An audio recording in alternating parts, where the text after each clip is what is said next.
السلام علیکم. جین 91 نیوز وحی خبرو سره زم صبر شاهین. اولین خبر تاسو درکو چې کې ټي ایچ نی هیبر ټیچینګ هاسپټل پېښور چې کوم دی هغه کې وزنانه راول د علاج لپاره چې په هغه کې د ای طبيعت انتهایی خراب او د هغه راوست په 25 جون باندې او د بچ 26 جون باندې د هغه اپریشن او د اپریشن پس چې هغه یو بچنګې جنم ورکو یو بچنګې پیدا شوله او د عین پس د هغه 2 ورځې په هسپتال کې علاج کې و د عین پس آی ډیسچارج پر بوی تل کورتا خو د هغه خاوند ویل دادی چې د هغې نه پس بیا د زمان ښځې یعنې زما زنانې په هیټه کې انتهایی زیات درد و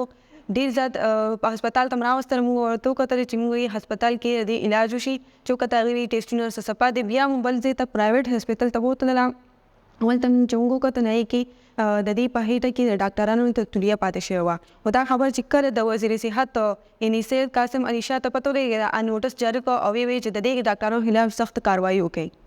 اوس راځو بل خبر ته. په ډېر اسماعیل خان کې د قتلونو په دښمنۍ کې 14 کسان یو کور ته رادنه شو چې کور کې کمې زنانه موجود وي هغې بې عزتي وکړله هغې زیاتې وکړو یعنې د هغې نه بوکرې چې کومې وي هغه یې تلر کړې وي په زبردستۍ باندې ویې وهلې ویې ټکولې او د دې نه علاوه ټوپکې چې کومې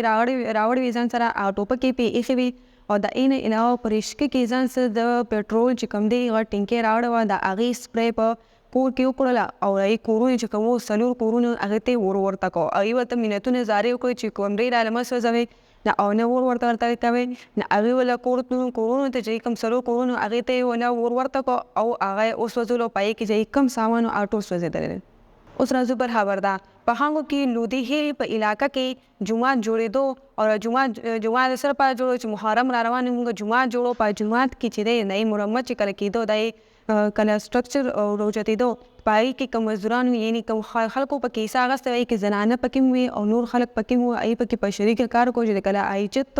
پلیستر کېدو یا د هغه چت چې کله به یې جوړولو نو هغې باندې دومره لوډ سیوا شو چې هغه د جومات هغه چت چې هغه پرېوته چې په هغې کې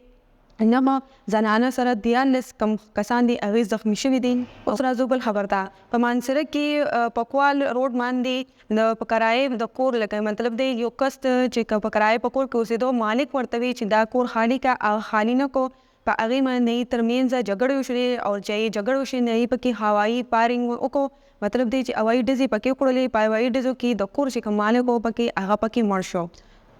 اوس راځو ټولو اخري خبر ته. په صوابۍ کې زیدې علاقه کې یو رور ولګېدو چې خپلې خویندې مړې کړلې هغې مسله دا وه چې د خور په خور نه رشته راغلې وه چې په هغې باندې یې جګړې وکړلې د هغه په کور کې د ټولو کشرې وه نو هغه د په کور کې هوایي ډزې کړې چې په هغې کې د هغه واده کړی شوي خور سره 3 خویندې خو مړې شوې او هغه لږ چې دی رور هغه د کور نه تښتېدلی ده پولیس اوس هم د هغه په سرچ کې دي او د یو کور نه په یو ځای باندې 4 چې جنازې وي هغه ووتلې. جین 91 نیوز د نوي مهم خبرونو زه ستاسو غواړم اجازه د لوی الله پامان.